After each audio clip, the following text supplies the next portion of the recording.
Okay, so today we're kind of going to do some therapy and have a sober episode on the Bigger Life podcast.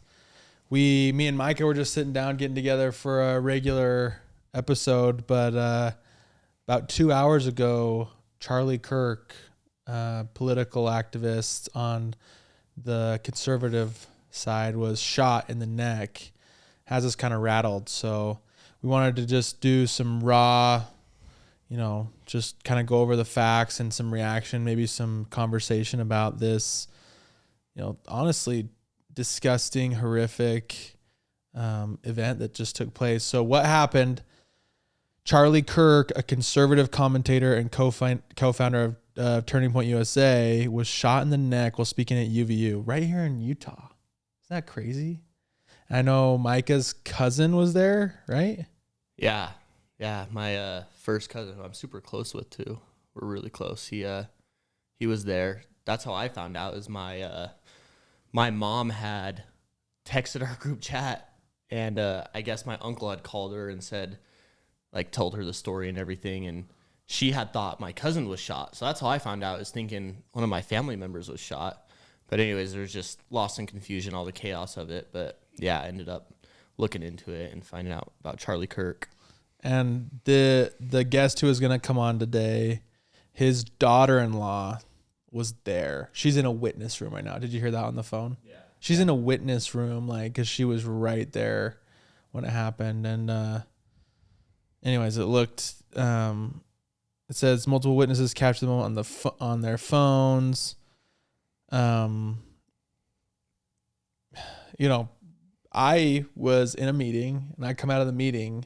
I have all my texts. I usually have a bunch of texts after a meeting, but one of them said, "Our boy Charlie Kirk was shot," and I didn't really click. And then another friend texted me and sent me that video, and dude, the video is very graphic.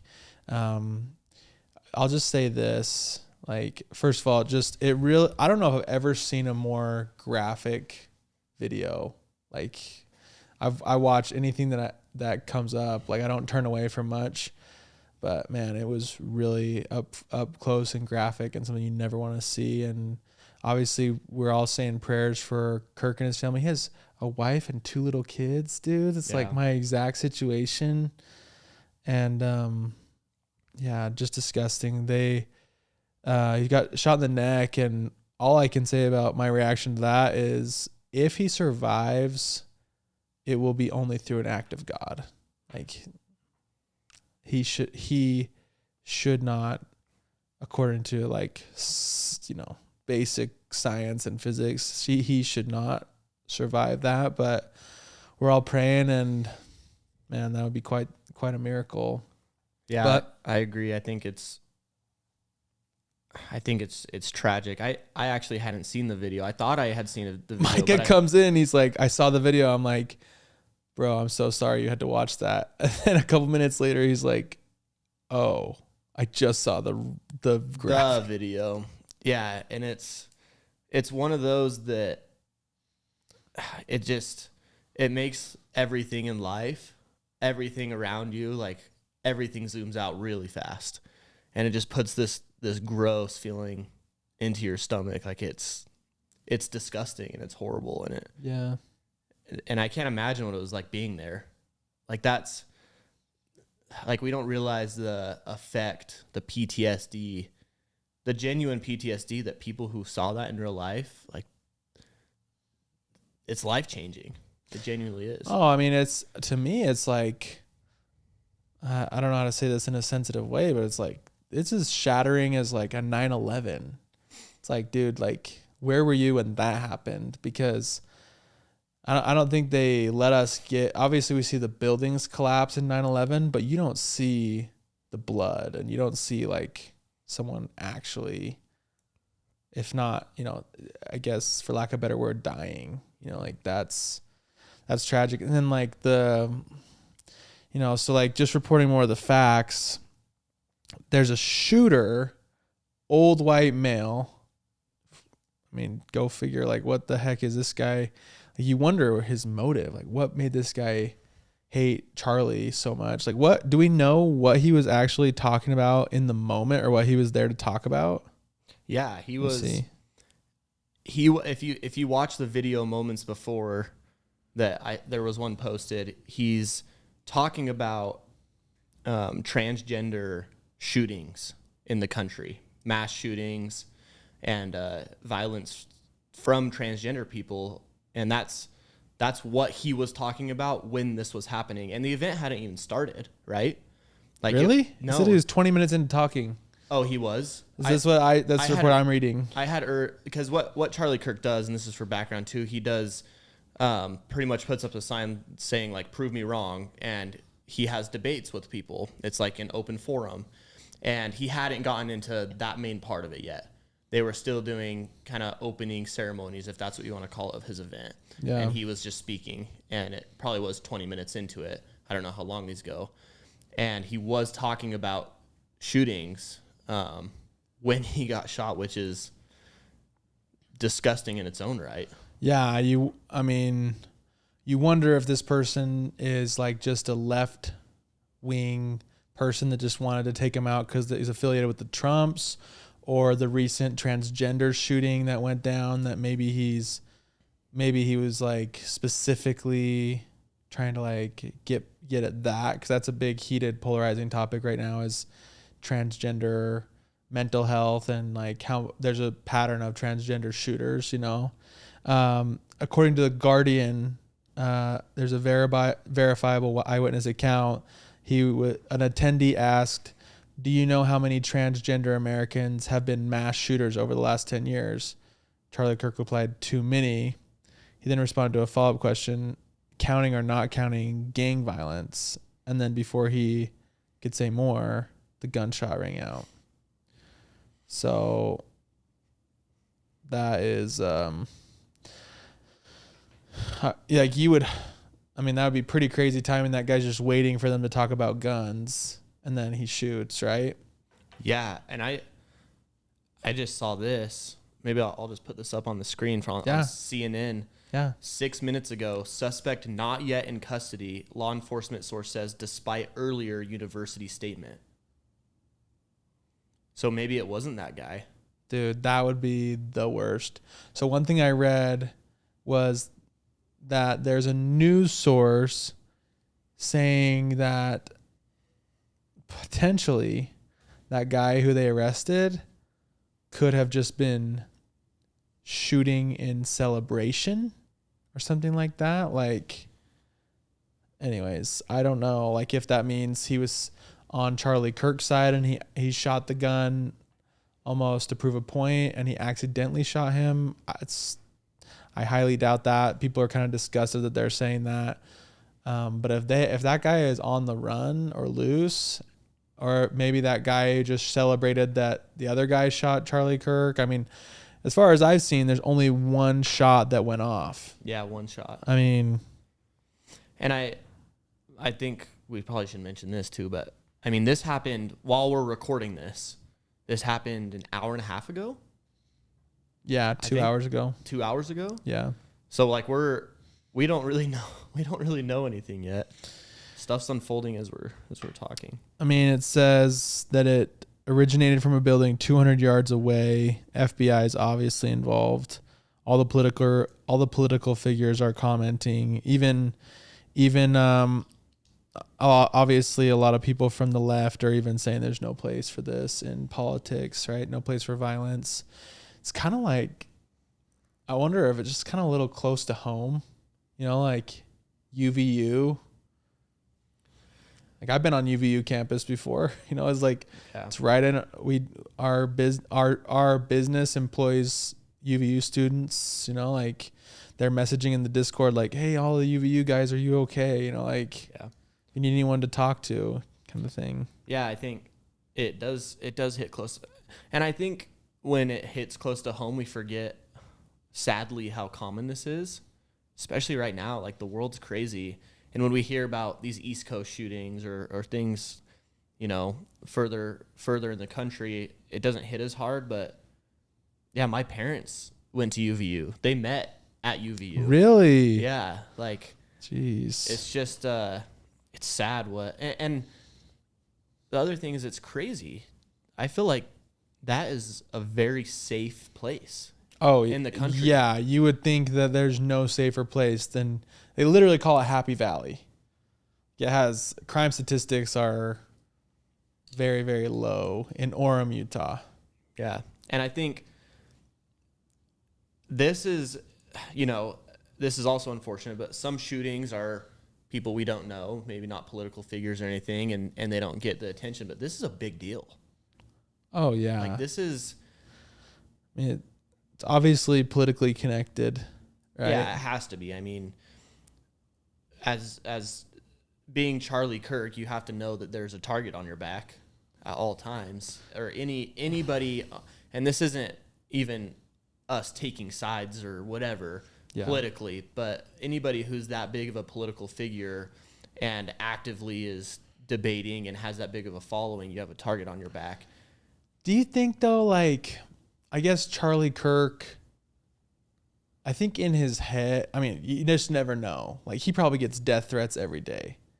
But I guess I just wonder if he knew this was something that could really, really be right around the corner for him, or if it's just like, I feel like he's, he knows that people don't like him, but I wonder if he and his security team knew, like, how serious a death threat was, or like how his life was really on the line. I don't know. I don't know. I think it doesn't seem real until it is, Yeah. Like, you can't, doing what he does, I don't think we realize how brave it is, and maybe that's something that he never truly considered or thought of, and maybe that's something his security detail had, but how seriously are you supposed to take a death threat when there's hundreds of you're them at every that day? level? Exactly. Yeah. And who knew if this person had even premeditated this necessarily? I mean, I think you had to have a little bit, but... I mean, come on. Like, it says he was shot from 200 yards away by an old white guy. I mean, this guy was camped out. I guess. I agree. Yeah. Honestly, like, I am shocked that the shot was that far away and it connected. Like, that guy, I mean, that guy is a shooter. Because to be 200 yards away and connect at, like, the vital area that they did is just... It's totally premeditated. Yeah. He knew Charlie Kirk was coming, and he was camping out.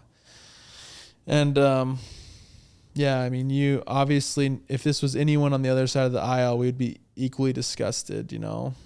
It's just hard to watch someone take that into their own hands, and you just hope that, like, condemning the political violence is so important, no matter what side you're on. It's just like, even if this was, someone, even if this was Hillary Clinton, like, you'd hope that you would have a little bit of a soft spot in your heart.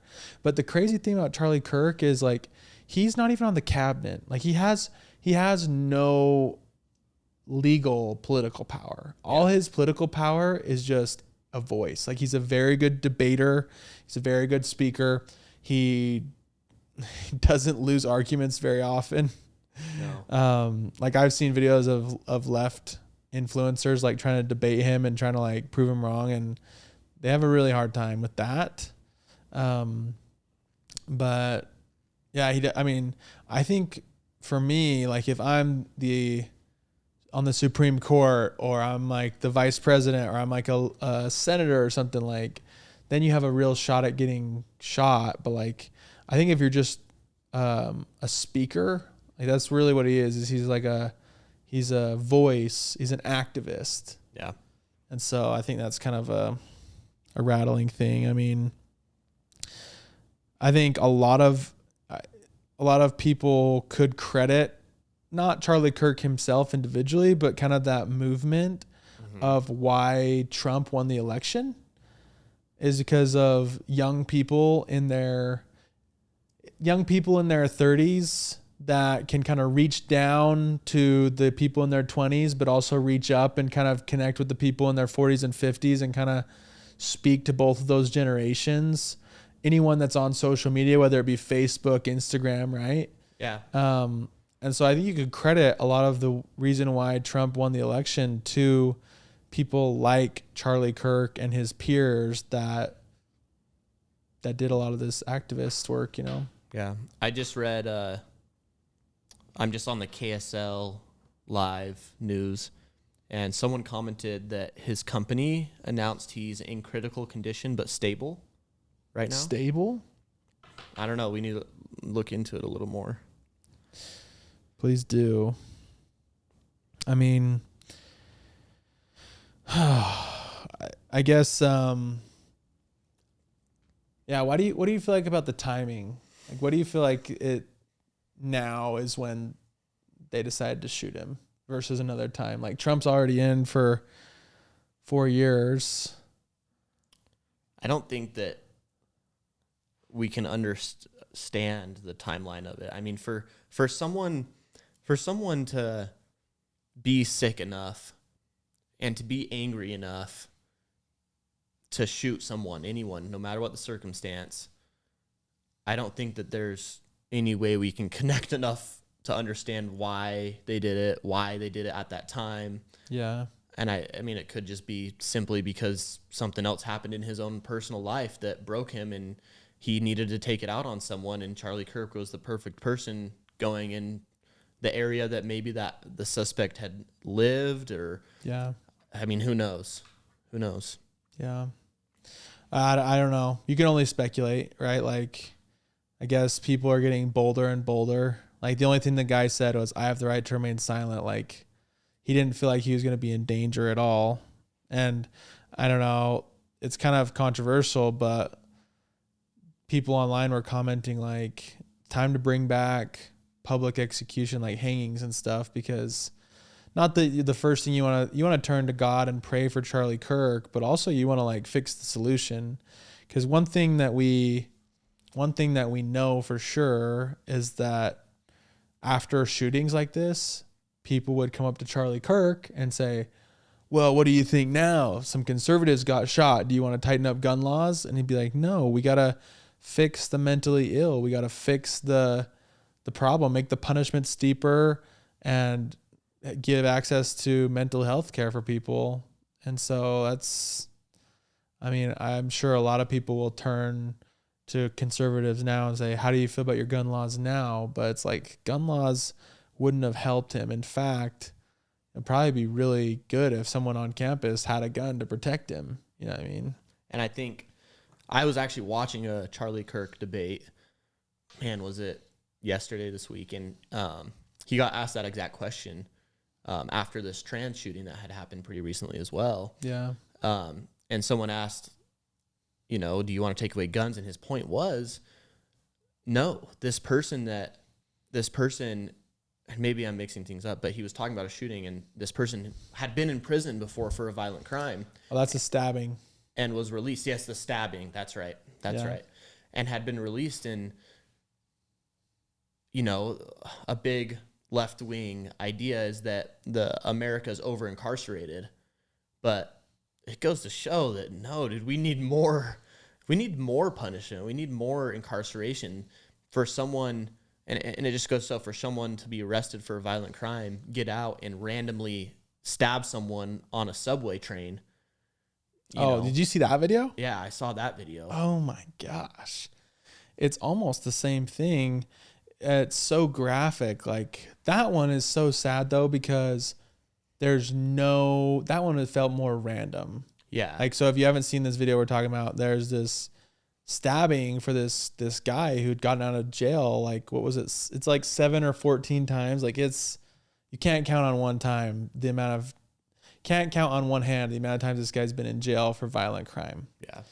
And he got let out over and over and over. And he goes down, sits on a subway, flips open a switchblade knife, and just digs it right into the jugular of this innocent little girl who's like an immigrant from the Ukraine or something like that. Yeah, she's a Ukraine refugee. Came here to change her life. She's got a job at, what was it, a coffee shop or something like that. Like a pizza shop. Yeah, pizza shop. She's just like, how, I don't know. There's some messed up people in the world. Like, he literally sits there just totally calm, doing nothing. He just slowly flips out his switch knife like he's playing with it almost. And then just a switch gets flipped, and the dude stands up and just violently stabs her. Yeah. And no one does anything. Everyone's just like frozen. Yeah, like, and he's just walking down the train. I mean, he is a big guy with a knife. Like, you don't want to get stabbed too, but you could at least like help the girl and like keep an eye on him at the very least, you know. But anyways. Yeah, I think honestly, it's like you don't want to turn to like revenge or anything like that. Like, you want to be forgiving, you want to be Christian about things, but you also need to put parameters in place to defend the helpless, right? Like, that girl, she didn't do anything wrong. She was defenseless. And, you know, this Charlie Kirk situation, like, he's not trying to use weapons to hurt people. Like, even if you don't agree with him politically, like, you got to be able to form a better argument than him to beat him. But I think honestly, like, not to get back at people, but to prevent more violent crime, honestly, steepening punishments for stuff like this, I think is very needed. And like, maybe you could do like firing squads or hangings or something where you don't want to publicly torture people, but like at least let people know, like, hey, the punishment's going to keep getting steeper and steeper until the problem is solved, you know? Horrific to think that such a young father could be taken in this horrific manner, having a rally, political debate, doing what he loved, which was to debate, and his life taken in this horrific, violent manner. Mel, please continue with the reaction there. Members, like I said, are just completely rattled. I haven't been able to speak to anyone since this news just broke that he has passed away. But it doesn't change the facts here on Capitol Hill, which is that members are frightened. They're worried about their own safety. This is something that has been a concern for members going on for years, of course. Back in 2017, there was the baseball shooting that almost took Steve Scalise's life. There was Gabby Giffords, who was shot in the head, miraculously survived, but nearly assassinated. And over the years, the threats to members of Congress have been on the rise. Political violence on the rise. They've taken steps here on Capitol Hill to try to, you know, make them safer, but it's a really difficult thing. When you're going out to these events, it can be difficult. There's a lack of resources. Not everyone has a detail like the president would or members of leadership. That's something that everyone wrestles with on a day-to-day basis. And so I think that's part of the reason, aside from Kirk's personal connections to members here on Capitol Hill, I think that's also why it's hitting so close to home for members. But this is just really tragic, really horrific, and something that is certainly reverberating here on Capitol Hill, Kristen.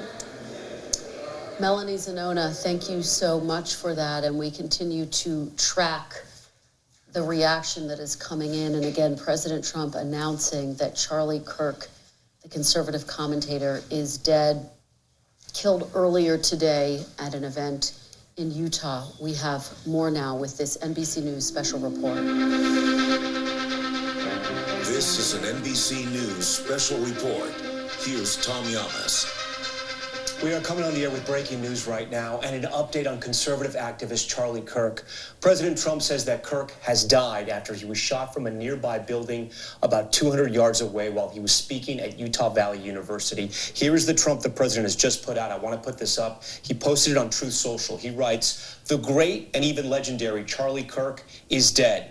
No one understood or had the heart of the youth in the United States of America better than Charlie. He was loved and admired by all, especially me, and now he is no longer with us. Melania and my sympathies go out to his beautiful wife, Erica, and family. Charlie, we love you." This is also important. The school is now saying there is no suspect in custody after they previously said that one was. Charlie Kirk, as you see here, was speaking at Utah Valley University earlier this afternoon. He had just started to take questions to debate some of the people who had come to watch him speak in this amphitheater. There were thousands of people there. Within a few minutes of him answering the second question, eyewitnesses heard a gunshot and then say they saw him recoil back, blood coming out of his neck or his chest, Thousands of people there, everyone ducked down and then started to run out and scramble. It is unclear exactly who shot Charlie Kirk, but if you are not familiar with him, he has become a very powerful person on the right when it comes to the political spectrum. He started Turning Point USA, which is an organization that has supported President Trump in both his campaigns, all three of his campaigns, I should say, and Charlie himself spoke at both Republican conventions. A very young activist who's gotten so popular with podcasting, on social media, a massive presence, and one of the things he does is he goes to college campuses, and you see it right here under the tent, prove me wrong, prove me wrong. He asked to debate college kids across the country.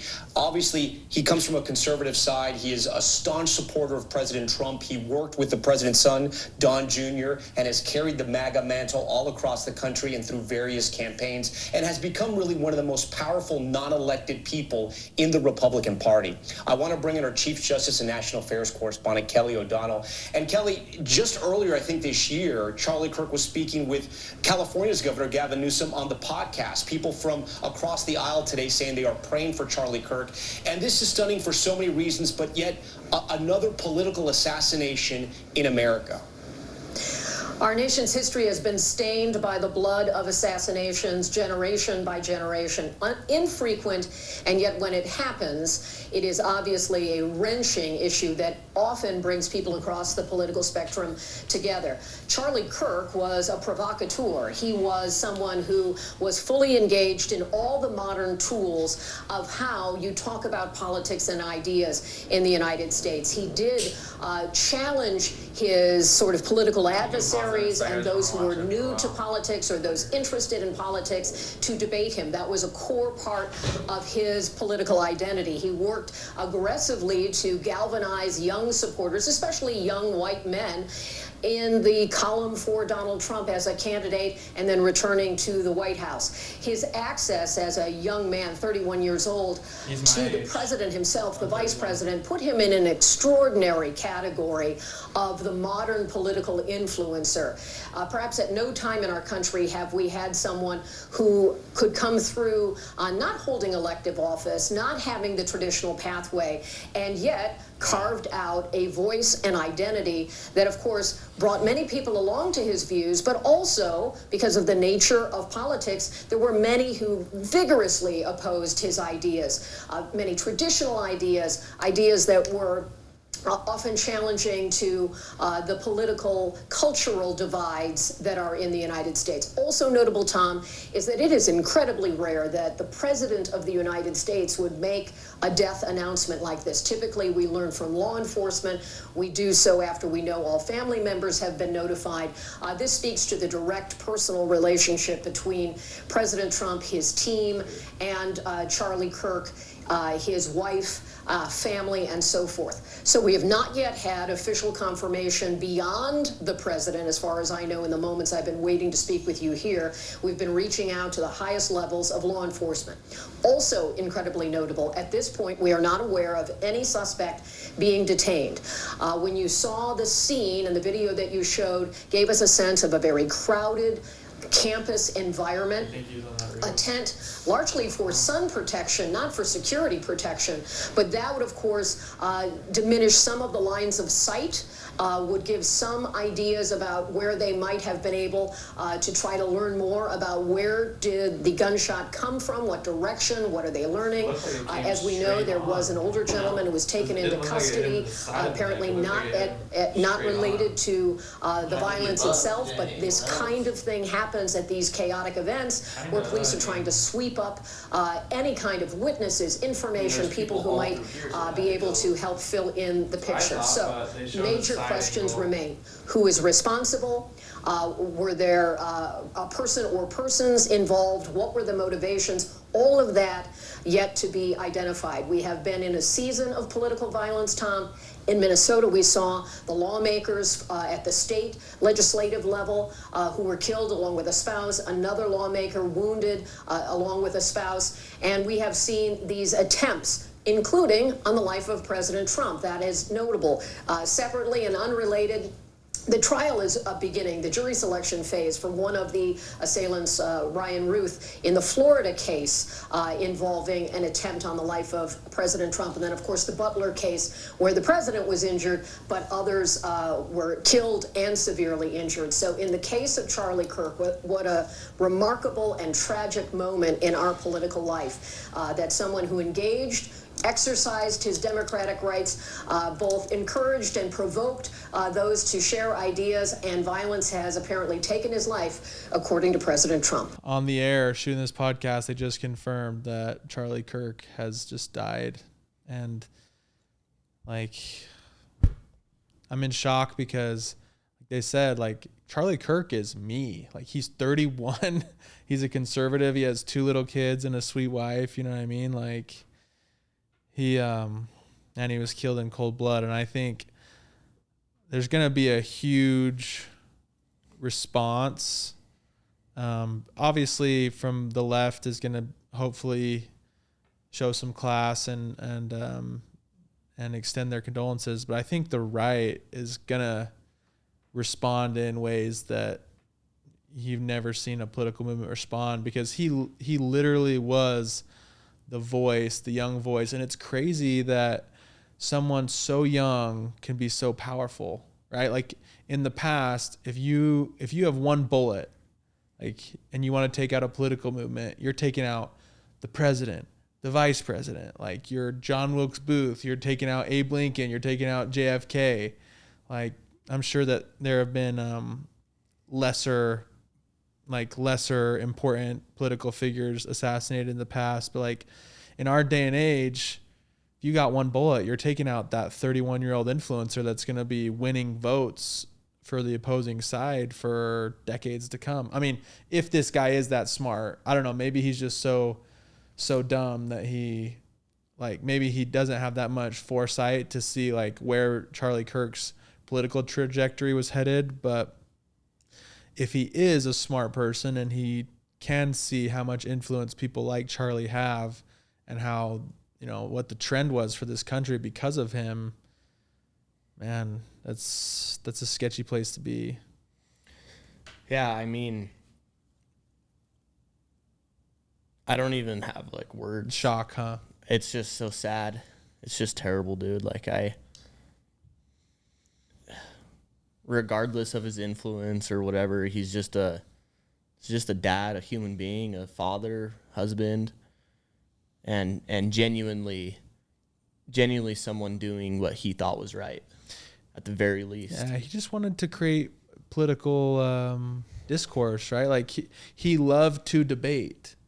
And I think he felt like at the end of the day, he would be allowed to debate. I think he thought he would be safe. And I think it's just going to make everybody who has something to say, like, now you know the potential price. Like, I don't think he ever thought, like, yes, he had a security detail, but I don't think he ever thought that he was going to get assassinated at age 31. And makes you want to make sure that you hug your loved ones, carry a firearm. That's what I thought. Was like, man, I got to let my family know I love them, and I got to get my gun back in my car because I haven't had it in there for a while, you know? But yeah, I mean, we were praying for him to survive, but now we'll just pray for his sweet widow and his kids and the whole country to heal somehow. And hopefully, like I said before, like they announced his passing, like hopefully we can change something to prevent this behavior, whether that's steeper punishments for preventative measures or mental health. Like, just can't keep doing the same thing over and over, expect it to change. But yeah, I think overall, if I was to like say anything, I just wish these people, everybody could know it's just not worth it. Like, I saw some of the most stupid people commenting earlier, like he got what he deserved. You know, there's always really, yeah. I was watching the KSL live stream, and you know, someone said, "What did Charlie Kirk expect to happen?" You know, if you're someone who first of all, if you're someone who ever thought of violence like this, you better take a serious look in the mirror. And second of all, if you're someone who could support the death of anybody innocent in this manner, then regardless of if you're letting your political views, your religious views, deteriorate your view of the human race in general and the life of an innocent, then you especially need to take a look in the mirror. You especially need to realize you're in the wrong and there's something you need to change, because it's just genuinely not worth it's how precious life and how senseless death. It's just not worth it. Yeah. Thanks for sharing that. I agree. It's senseless. It's close to home. Like my brother, I forgot about this, but he's been texting updates. He's in the hospital system in Orem. He's at a hospital in Orem right now. He didn't work on him, of course, but he's a doctor up there. It's just so close to home. Someone who we've grown up kind of seeing bits of Charlie Kirk, like influencing us, and man, he gave the ultimate sacrifice for what he believed.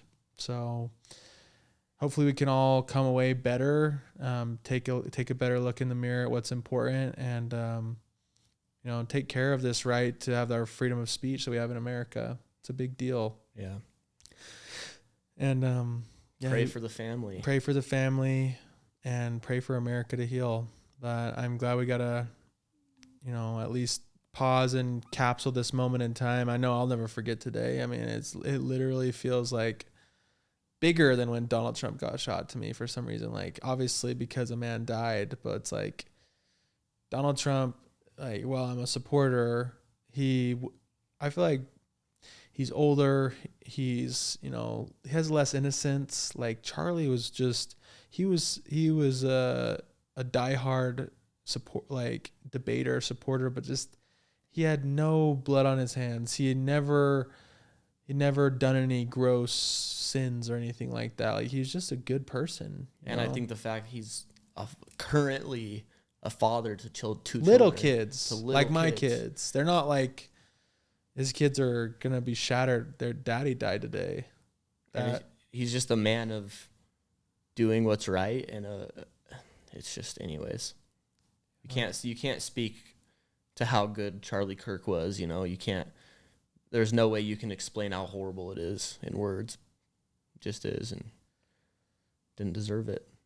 Yeah. So, well, we'll sign off with that. God bless Charlie Kirk and his family, and God bless America, and we'll see you next time.